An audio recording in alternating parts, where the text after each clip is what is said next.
We're joined by Nick Ducoff. Hey, how's it going? Nick, how are you, sir? How's it going? Good morning, GM. How's everybody doing? GM, we are so excited. We've been trying to understand where this institutional adoption journey of Solana has been going, but I want to start by echoing some of the sentiments of people that have been commenting and people we've been talking to, which is a congratulations to you, sir, for making all of this institutional adoption possible. I feel like this is sort of your conference. No, it is. As Lily said and Akshay at the opening yesterday, Solana Breakpoint is a celebration of the ecosystem. Yeah. And over 7,000 people are here from over 100 countries. And it's every one of them and the two of you that make this possible. However, I feel, at least in my experience, having $1.6 trillion asset managers in a small glass booth talking to us, having $5 trillion asset managers announcing things at Breakpoint, alongside the DGens, alongside the Solana OGs, that's something worth celebrating in and of itself, surely. You know, I'm really happy where we are. You know, there's always more work to do. The original vision, of course, of Tuli and Raj, who are talking right behind us on the main stage at Breakpoint, is on-chain NASDAQ. You know, we now talk about this as internet capital markets, and on this t-shirt as well. Yeah, love it. And you know, obviously having folks like State Street and JP Morgan and Franklin Templeton and Van Eck and you know on and on Fidelity certainly makes that easier, and we're getting closer and closer. But I was joking with Raj the other night that it's like asymptotic, right? We never get there because there's always one more hard quarter. So is BlackRock the final boss battle then? Well, BUIDL is on Solana, right? There's already, I think, you know, 100 million plus of BUIDL on Solana, maybe more, and I know that number's growing. Like to think we'll have $1 billion of BUIDL on Solana at some point soon. That's through their partnership with Securitize, I think, right? Yes. Yeah. I think it really speaks to the competitive nature of Solana as well. You know, it's that Kobe Bryant job's not finished attitude to always push through, always reach that next ceiling. ETF inflows have been incredible. We're approaching 1 billion now. Phenomenal. We just had Matt Hogan on. What is the sentiment looking like? We had 22 straight days of inflows. Do you consider that's going to kind of continue to be strong for the remainder of the year? You know, obviously investors have wanted exposure to Sol, the asset. You know, prior to the Trump administration, we couldn't really talk about Sol, the asset. It was always, you know, blockchain, not crypto.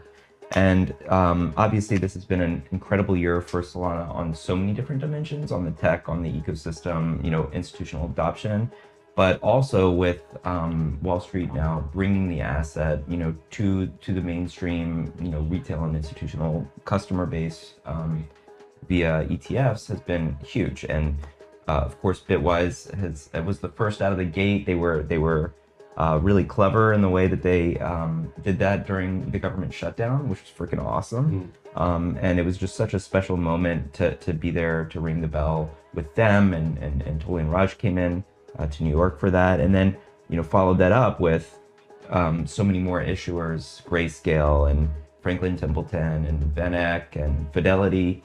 You know, some of the biggest names in the world are saying that, you know, they want to put their brands behind Solana. And I think that's really exciting to see. Absolutely.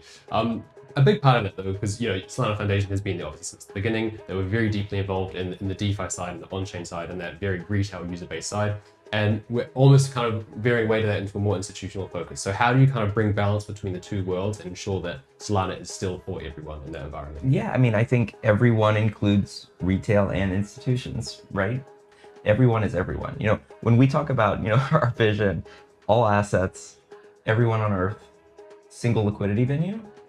I mean, all assets is all assets. Everyone is everyone, right? That's 8 billion people. There's about 80 million monthly users on Solana today. So we're 1% of the way there. Wow. So the job is by no means done. Absolutely not. No. I just by the crowd behind me, I see London.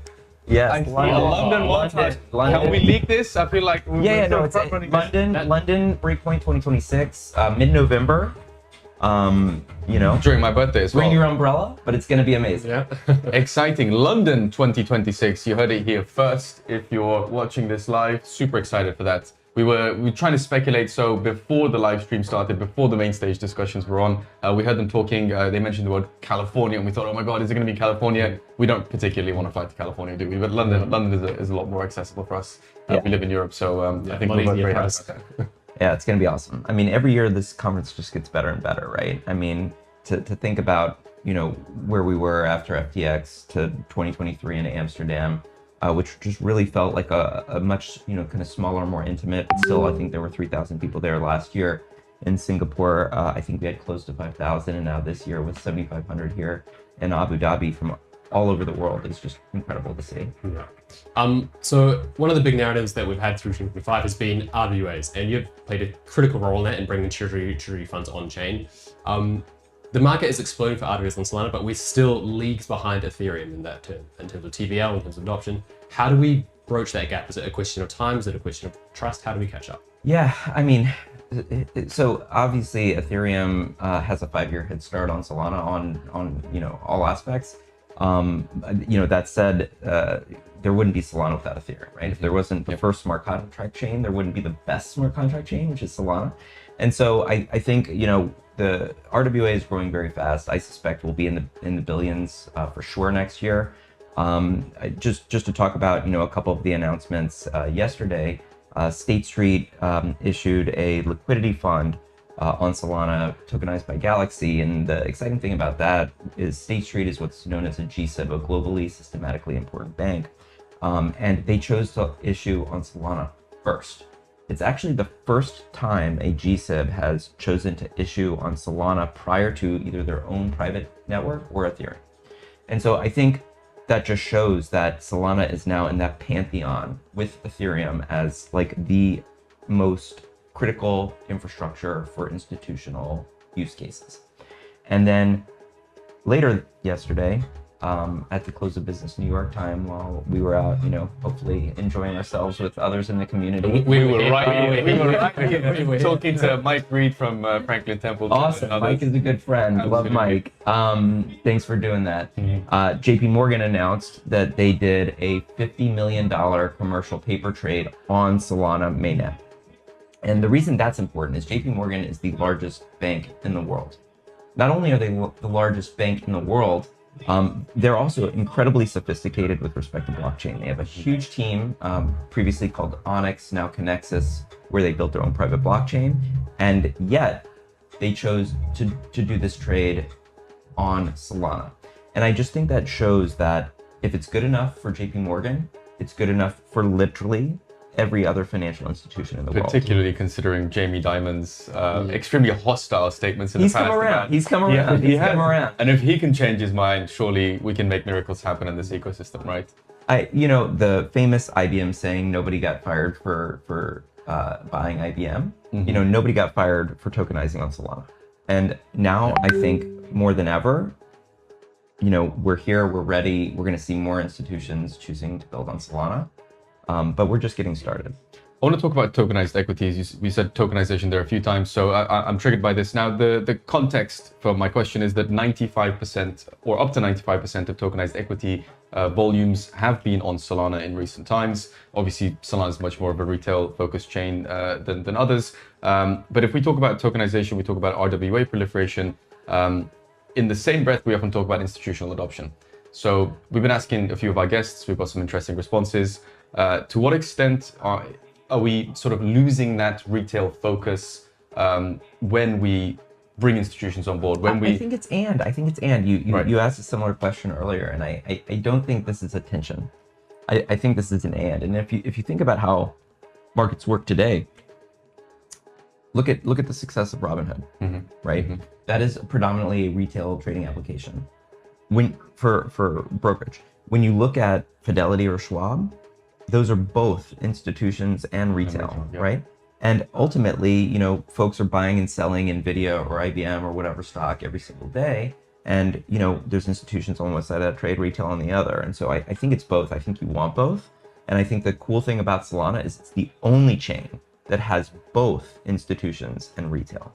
I think some of our followers on crypto Twitter might point out the fact that yes, but when Toli and Raj shook hands with Jim Cramer, prices started cracking. So, oh God! In hindsight, it was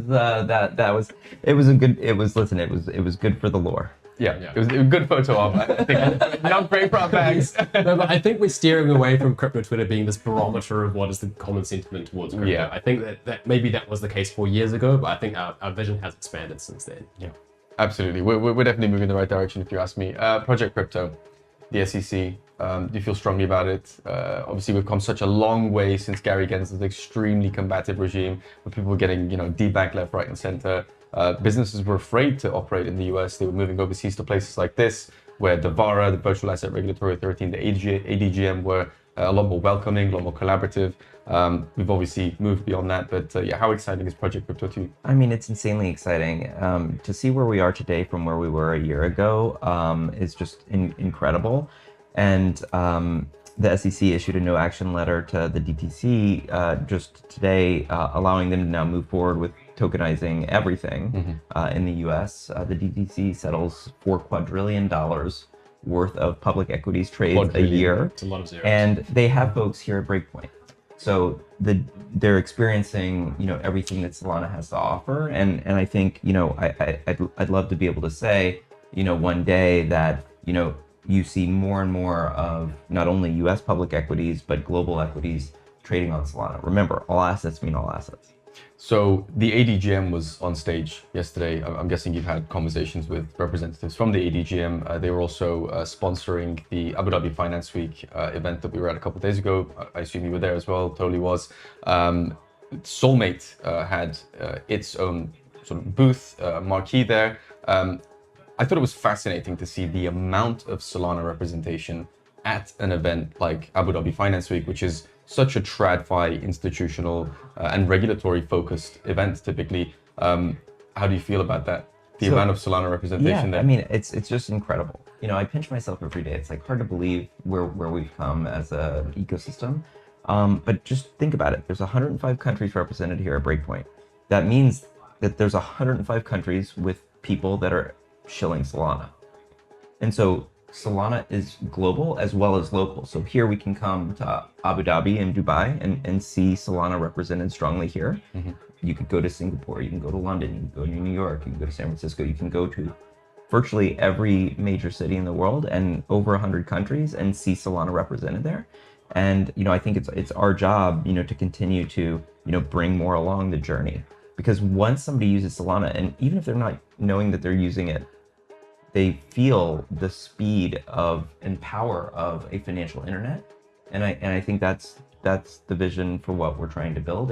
And you guys in particular, are such great contributors to the ecosystem, and you feel this, but it's also more than that. It's more than just a tech platform. It's a community, and I think that's the thing that really brings everyone together and makes us able to show up at something like ADFW as if we had the whole weight of the world there, because Solana is everywhere. How defensible is that mode? Because we talk a lot about speed and throughput and accessibility. What if, God forbid, 2 years time, some new chain comes out and it's faster, better for whatever reason? How do we? There have been many such cases. Okay, so what's the thing that keeps people coming back to Solana in that? We worry a lot about this, Nick. Comfort us a little. We want to have that long-term. Yeah, listen, only the paranoid survive, so it's the right feeling to have, is to be, thoughtful and vigilant about competition. Ultimately, I also think it's important to do your thing and just keep doing it. And I think Solana has, from its inception, had a very unshakable vision that we continue to march towards. Whereas, competition can come in on a single axis. They may, flex Canton privacy right now, or Hyperliquid with perps trading. And, we've seen this over and over and over again. They come in, with a single focus. And by the way, if you look at the Innovator's Dilemma, Clayton Christensen, this is the story of technology, right? You see a technology, it adds features over time to satisfy more and disparate types of customers, and then somebody else comes out with something that's a bit simpler and focused, for a narrower set of customers, and ultimately then goes along its own journey. I think the way that Solana persists and is able to continue to grow in the face of increasing competition is we're very responsive to that. So let's just take Hyperliquid as an example. Why is Hyperliquid done well? It's very, very fast. Centralized, right? That's why it's able to be so fast. Okay, cool. Alpenglow, right? Alpenglow is going to ship, in 26, And this is going to reduce settlement finality from 400 or 500 milliseconds to under 200 milliseconds. Snap of the finger. Now, all of a sudden, you've got the whole, economy of Solana at the speed of something like Hyperliquid, but decentralized. And so I suspect that will win, right? And so we saw Ellipsis, Eugene, talk about Ellipsis yesterday. I mean, obviously we've got Drift. There's no doubt in my mind that, Solana will win, because we keep innovating and keep getting better. There's this mindset that I think Solana has, and it's, I really do think it's because of Dole and Raj and the culture that they set, not only within Labs and Foundation, but the broader community, which is that one more hard quarter mentality, right? Mm-hmm. Just, you got to keep grinding, you got to keep building, you got to keep getting better. And, it's just, I think, built into the fabric of our ecosystem. I mean, JP Morgan, right? JP Morgan is big news. Like, in my opinion, huge. It's the single biggest thing that has happened in kind of the institutional story of Solana. There's many stories of Solana, but in the institutional story of Solana, the JPM issuance on Solana is, I think, the biggest. You know what? I'm back to work today. We're gonna keep building and keep bringing more folks and keep going deeper, because can't stop, won't stop. Do you have a wish list just before we get that sort of journey of back to work today? Listen, Nasdaq, we got to get Nasdaq, right? Yeah. So is that the North Star? Is that the vision, to not kind of spread out and go jack of all trades, master of none, and serve general purpose, or is the the Nasdaq on train still the hyper focused vision? I mean, all assets, all global market participants, single liquidity venue. It's really that simple, and that just means more assets, more people, better, faster, cheaper. You see it right here, internet capital market. It's everywhere. It's everywhere. It's on people's hats. It's on the merch that we're seeing. By the way, on a slightly lighter note, I have a bit of a spicy question for you. But how amazing is the merch here? I think Solana conferences do merch so much better than most other conferences. I'm so grateful. I was walking in early this morning. We were recording a podcast with Bird Eye, and Amal and Johnny from Solana Spaces caught me, and they gave me like the sickest Solana windbreaker. And we're gonna have to get our hands on one of those. Yeah. Man, I'm just so pumped. It'll be perfect for London. In November. Exactly. It'll be perfect for London in November next year. Well, we just got some hoodies thrown at us as well. And nice. I have to say that the merch here is absolutely amazing. But okay, I'm gonna undefeated. Perenna, in my opinion, also is like the kimono is gorgeous. Yeah, they're next level. Yeah, with merch. Brilliant. We're trapped in this box. Not to say I'm not loving it, but we do need some merch. So if you're watching this, please send us all your merch. We'll try and discuss it on the stream as well. Okay, I'm gonna shift the mood a little bit. I apologize for this, but you're talking about one more hard quarter. It was a pretty difficult quarter. 10-10 sort of set the tone, I think, for it. We were discussing with Matt Hogan earlier, to what extent do we expect contagion to spread? Maybe some bodies are gonna, wash up onshore. I think they would have. They would have already. I think that was a lot of chirping. Yeah. I don't know. Listen, crypto's volatile. The end. Crypto is volatile. I mean, it goes up, it goes down. But the thing you got to remember is forget price. And just look at, the incredible amount of growth in the application ecosystem, institutional use cases, in the core tech. That's all going up into the right. Yep. Everything else follows. So we're not too concerned. Is the sort of overall thing. I'm not losing any sleep. Okay. If 2025 was the year of institutions, of TradFi involvement, of ETFs, that's what is 2026? What's the story of 2026 in Solana? Yeah, I think it's got to be growth of all of the key metrics, right? I'd like to see Solana continue to grow on stablecoin, on payments, and on institutional RWA. And I think if we continue to do the things we're doing, that's going to happen just organically. And I think that's the most important thing to remember about the Solana ecosystem is the Solana Foundation, quite small. We're only 70 some odd people. And getting smaller? Well, the final closing keynote of last year's Breakpoint in Singapore was should we shut down the foundation? And I do have very strong feelings, I must admit, about that, you want to fire discussion. Me? Quite the opposite, I think. So when this discussion came up, Dan Albert was making very solid arguments. I think ideologically, even outside the Solana ecosystem, as far as governance goes, it's a great line to follow. But surely we're not there yet. I mean, I look around now, and I don't think there's any way we could be organizing this event in the Etihad Arena without the amazing work that's been done by Foundation. Yeah, you know how many people are on the events team at Solana Foundation? I want to say less than 10. 2. Immense. Well, that's a 2-man army. Yeah. Woman. 2 women, gender neutral. But yes. Listen. Shout out to Ellie.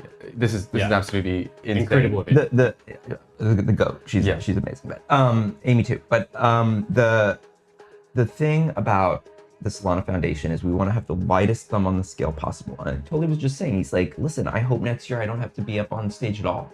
He's like, I just want to be here hanging out, watching, Is that why he's growing the beard? He's like, just blend into the background. And, I think that is the ethos, right? Yeah. And it's like, how can we,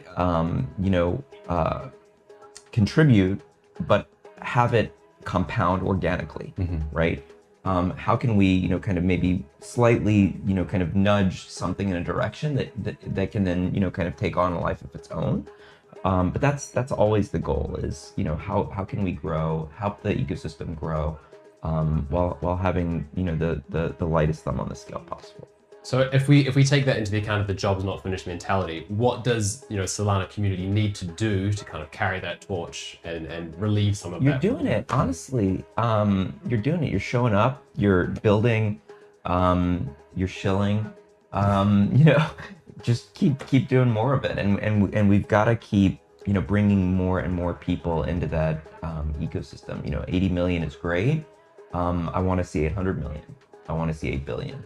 And this isn't going to happen overnight, but we're building, we're thinking decades, not minutes or days. So we're overall bullish. Price is a thing of last year. The fundamentals are strong. The institutions are here, and that's also now positive. All sort of moving in the right direction. But there's got to be, in your mind, a set of objections, issues, problems that are raised by your TradFi counterparts, let's call them, when you talk about Solana, when you shield Solana, and you talk about the potential and the optimism that exists here. There's got to be a list of, I'd say probably a long bullet point list of things that they bring up and say, yeah, but here are some of the reasons, the reservations that I have. What are those, and how do we overcome them? Yeah. So there's kind of like 2 tracks. There's like, okay, one track is I'm building on the blockchain for the first time. We do really well there. Like, let's use State Street as an example. If I'm like, I want to be on chain. I'm an institution. I want to be on chain. I haven't built anything yet. It's now effectively 2026. Solana has got to be on your short list. It's got to be like on the top of your short list. Absolutely. Right? Absolutely. Okay, great.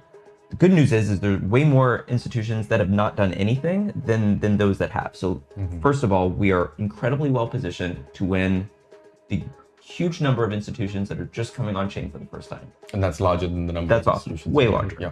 But for the institutions that built somewhere else first, like let's take JP Morgan as an example, they almost necessarily are EVM. Almost necessarily. Because if you were building something on a smart contract chain and it's not Solana, almost by necessity it was EVM. Yeah. And so we still have work to do to bring folks along that are less familiar with Solana. There's this kind of fear that they have of the unknown. They're like, well, I know Solidity, I know smart contract development on Ethereum, I know ERC tokens, but they don't know Solana, they don't know SPL, they don't know token extensions. Not yet. In some cases. But then what we find is, again, let's take JP Morgan as an example. They, roll up their sleeves, they read the docs, and they're like, holy shit, this is way easier than I thought. And we're actually working on a case study right now to show what the power of token extensions, which using the program, you can deploy a token like JP Morgan did without any rust, without even having to have an independent audit, because the program is reusable, audited, bulletproof, easy to build. And that's the beauty of token extensions, is it makes it so easy to build permissionless tokens on the public permissionless network. And I think, you know, if JP Morgan, and again, they're incredibly well resourced and sophisticated, but you know, they figured it out quite quickly and did it quite elegantly. And so I think we are increasingly building a pattern and reference implementations for, you know, EVM shops who are now coming to Solana. I know this is being live streamed, and I don't want to, like, you know, reveal, you know, news, but Oh, you're more than welcome to take anything. because, you know, because it's already on the schedule. You know, I'll give another example is Wisdom Tree. So Meredith is here from Wisdom Tree. She was at a dinner I was at last night. You know, they'll be announcing, you know, that they're bringing 13 or 14 funds to Solana, and you know, again, you know, they did it all in-house, and we're surprised how easy it was to build on Solana. So, you know, we just gotta continue to help tell that story that, you know, for those that have not ever built on Solana, Solana is a clear, obvious choice for institutions, and it's so easy to get started. For those that are already on chain and maybe, you know, more familiar with EVM, it's really not that hard to build on Solana. And I think increasingly they're going to see, you know, these large institutions, JP Morgan, Wisdom Tree, and others who have built on EVM come to Solana, and ultimately everyone will be on Solana. I guess the next evolution of that is then what, BlackRock and, you know, sovereign wealth. You know, all assets, all the capital, all in the world. people in the world, single liquidity venue. Just final question. We are going to end on an extremely bullish note, and we're going to be talking with Kristen Smith from Solana Policy Institute in just a moment, who was in the White House not too long ago representing us. When we talk about this journey, this development, I think it's difficult to get lost in all the different things that are happening. But from your perspective, having been there at the forefront, what would you say is the single most exciting development now as we go into 2026? Is it regulatory changes? Is it more institutions coming on? Is it institutions that have dipped their toes into Ethereum land and now they're coming to Solana land? Is it internet capital markets? Is it the fact that we're going to be in London next year for Breakpoint 2026? Is it really difficult for you to put your finger on it and say, this is what really gets me out of bed and makes me excited about Solana?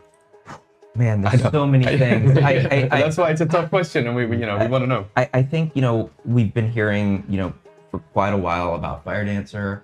You know, we've been hearing about Alpenglow. I think we're going to see those live in prod in 2026, and I think, you know, that is going to be enormous. So the tech is still. I think ultimately it's the tech that enables everything else on top of it, and the tech keeps getting better. You know, you were asking about all the competitors, blah blah blah. Like, the tech keeps getting better, and we know Alpenglow and Firedancer, you know, are going to add, you know, resilience, speed, efficiency, throughput, security to the network, and you know, we'd like to see those running live in production. I would like to see those running live in production, and I think that's going to happen in 2026 and just make Solana even better and help enable, you know, the growth of everything else behind it. Excellent. Nick Ducoff, unfortunately, that is all we have time for. Thank you so much for making time to chat to us on Solana Floor. We're here all week, obviously. More than welcome to pop back in. Our next guest is Kristen Smith from the Solana Policy Institute. Nick Ducoff, thank you so much. Thank you, guys. Enjoy the rest of your time here at Breakpoint.